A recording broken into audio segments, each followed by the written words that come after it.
Good morning प्यारे बच्चों। हम रचना के आधार पर वाक्य के भेद पढ़ रहे हैं। रचना के आधार पर वाक्य के 3 भेद होते हैं बेटा, सरल अथवा साधारण वाक्य, संयुक्त वाक्य और मिश्र वाक्य। हम सरल वाक्य पढ़ चुके हैं जिसमें हमने पढ़ा कि जिन वाक्यों में एक मुख्य क्रिया हो या एक विधेय हो उन्हें सरल वाक्य कहते हैं।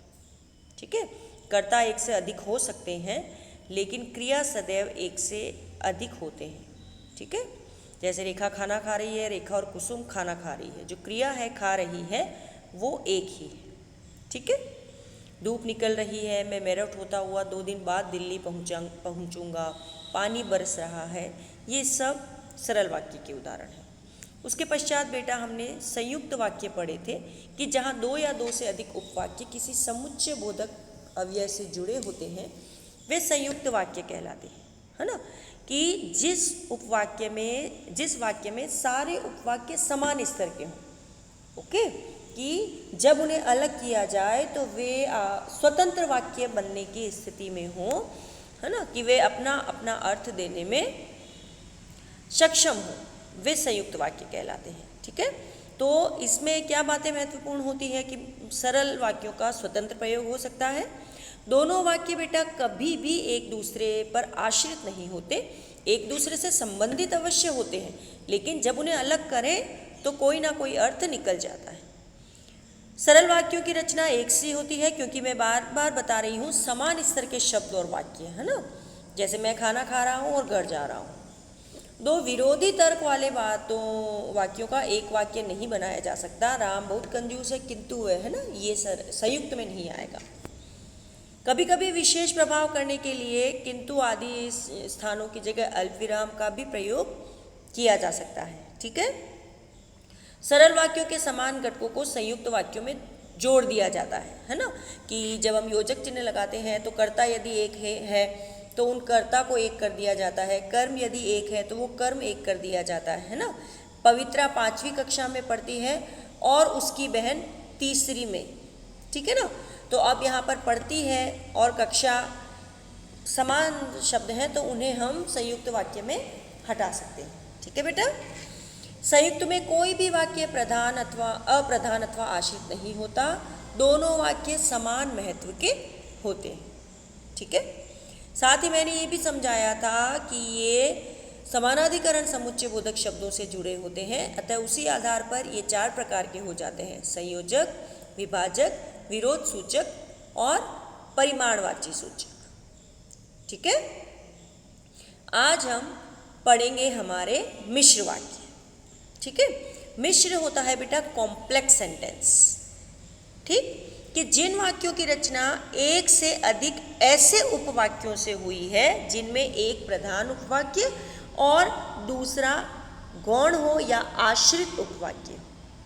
ठीक है, कि जिस वाक्य में एक प्रधान उपवाक्य और एक आश्रित उपवाक्य, बेटा दोनों उपवाक्य हैं लेकिन एक प्रधान उपवाक्य और एक आश्रित उपवाक्य योजक या समुच्चय बोधक शब्दों से जुड़े हों, उन्हें मिश्र वाक्य कहते हैं। इन वाक्यों में ये आवश्यक नहीं है कि दोनों उपवाक्य समान हो। एक वाक्य प्रधान होता है, दूसरा उस पर आश्रित होता है। ठीक है ना। प्रधान उपवाक्य वो होता है बेटा जिसका कथन मुख्य होता है, और यदि हम उसको सरल वाक्य में परिवर्तित करें तो जिस वाक्य की क्रिया वहाँ पर शेष रहती है, मुख्य रूप से रहती है, वही प्रधान उपवाक्य होता है। कुसुम ने कहा कि वह कल कानपुर जाएगी। प्रधानाचार्य ने कहा कि स्कूल 3 दिन बंद रहेगा। तो कुसुम ने कल कानपुर जाने के लिए कहा। ओके, प्रधानाचार्य ने स्कूल 3 दिन बंद रहेगा कहा। ओके, तो जो क्रिया अंत में मुख्य क्रिया के रूप में बचती है वो वाला वाक्य प्रधान उपवाक्य होता है। एक स्वतंत्र उपवाक्य अन्य आश्रित उपवाक्यों से मिलकर एक वाक्य जब बन जाता है तो वह मिश्र वाक्य कहलाने लगता है। ठीक है, अब मिश्र वाक्य की क्या विशेषताएं होती है बेटा, कि एक प्रधान वाक्य होता है और शेष वाक्य उस पर आश्रित होते हैं। ठीक है, जिस वाक्य में एक प्रधान वाक्य होता है, शेष वाक्य उस पर आश्रित होते हैं, जो क्रिया वाक्य के अंत में बनी रहती है वही प्रधान वाक्य होता है। आश्रित वाक्य सदैव, की, जो, जिसे, यदि आदि समुच्चय बोधक शब्दों से जुड़े रहते हैं। ठीक है। और मिश्र वाक्य से जुड़े वाक्य एक दूसरे के बिना प्रायः पूर्ण अर्थ प्रदान नहीं करते हैं। वह लड़की मिल गई जो मेले में खो गई थी, है ना। अब मैंने तुम्हें बोला कि वह लड़की मिल गई, तो भी तुम बात को नहीं समझ में पाओगे कि कौन सी लड़की मिल गई। या फिर मैं नेक्स्ट सेंटेंस बोलूं कि जो मेले में खो गई थी, तो भी वो जो लगने से तुम्हें अर्थ समझ में नहीं आएगा। मतलब दोनों वाक्यों को अपना अपना अर्थ देने के लिए दूसरे पर निर्भर रहना पड़ रहा है। ठीक है। अब इसको हम बनाएंगे कि मेले में खोने वाली लड़की मिल गई, तो प्रधान वाक्य कौन सा हो गया, वह लड़की मिल गई। और आश्रित उपवाक्य जो मेले में खो गई थी, तो जो, की, क्योंकि, इनसे जो वाक्य है ना, जिसे, यदि, इन शब्दों से जो वाक्य बने होते हैं वो आश्रित उपवाक्य होते हैं। ठीक है। तो मैं आपको पहचान बता रही थी, यहाँ देखिए आप कि प्रधान उपवाक्य वह होता है जिसकी क्रिया मुख्य होती है, कि जो आपका मिश्र वाक्य है यदि आप उसे सरल वाक्य में बदलेंगे तो जो क्रिया अंत में बचेगी वो प्रधान उपवाक्य होता है।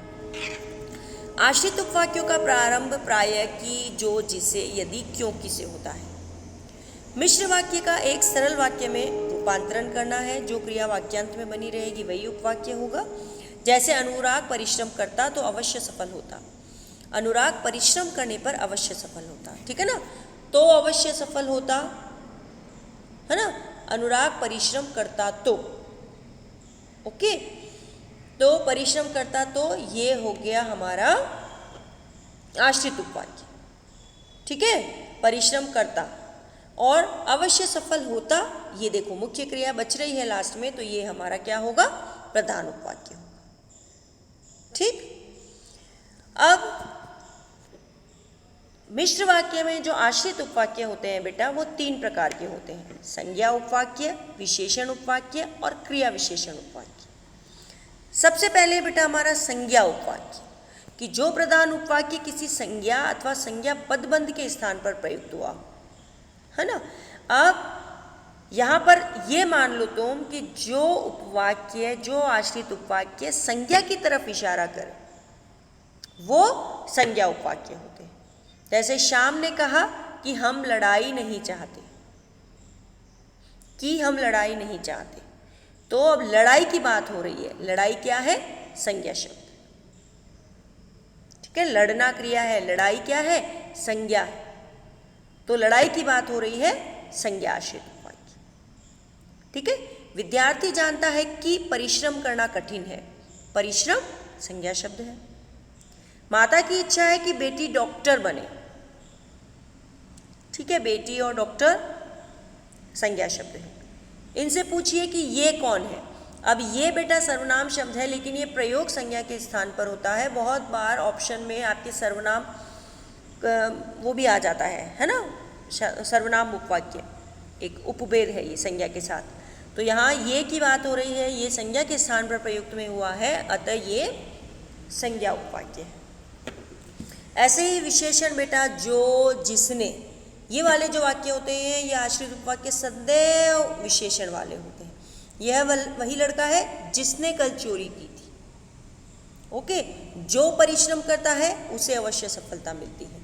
तो यहाँ जिसने कल चोरी की थी, जो परिश्रम करता है, जो पढ़ेगा, जैसा तुम चाहते हो, तो ये जो चीज़ें हैं ना, जो, जिसने, जैसा, ये सब विशेषण आश्रित उपवाक्य है, ओके। मैंने जिसके लिए झूठ बोला था वह तो दिखाई नहीं देता, ठीक है ना, जिसके लिए। तुम वहीं चले जाओ जहाँ से आए थे, जहाँ से आए थे, ओके, विशेषण। फिर आता है क्रिया विशेषण। क्रिया विशेषण कि जिस आश्रित उपवाक्य का प्रयोग क्रिया विशेषण की बात किया जाए, या जिस आश्रित उपवाक्य में किसी क्रिया की विशेषता बताई जा रही है उसे क्रिया विशेषण उपवाक्य कहते हैं। यदि बोलना नहीं आता तो चुप रहना चाहिए, ओके। जब तुम स्टेशन पर पहुंचे तब मैं घर से चला, तो यहाँ पर चुप रहना, है ना, और तब जब, ये समय की शर्त है, तो ये क्रिया विशेषण उपवाक्य है ना। जैसे कालवाचक में हो गया, जब मैं स्कूल पहुंचा तब वर्षा हो रही थी, जो ही मैं घर में घुसा खेल शुरू हो गया। स्थानवाचक में जिधर हम जा रहे हैं उधर आज कोई नहीं गया, जहाँ तुम रहते हो मैं भी वहाँ रहता हूँ। ठीक है, आपको वैसा करना चाहिए जैसा मैं कहता हूँ। ठीक है, बच्चे वैसा ही करते हैं जैसा उन्हें सिखाया जाता है। तो जैसे, जैसा, इनसे जो शुरू हो रहे हैं ये आश्रित उपवाक्य है बेटा। उसने जितना परिश्रम किया उतना ही अच्छा परिणाम मिला। ठीक है, जैसे जैसे गर्मी बढ़ेगी वैसे वैसे धूप में खड़ा रहना कठिन हो जाएगा, जैसे जैसे गर्मी बढ़ेगी, आश्रित उपवाक्य। ठीक है बेटा, तो ये हमारे आश्रित उपवाक्यों के प्रकार हैं। ओके, तो आज आपको क्या करना है, इन मिश्र वाक्यों को अच्छे से पढ़ना है, समझना है, कोई भी कठिनाई होने पर मुझसे पूछना है।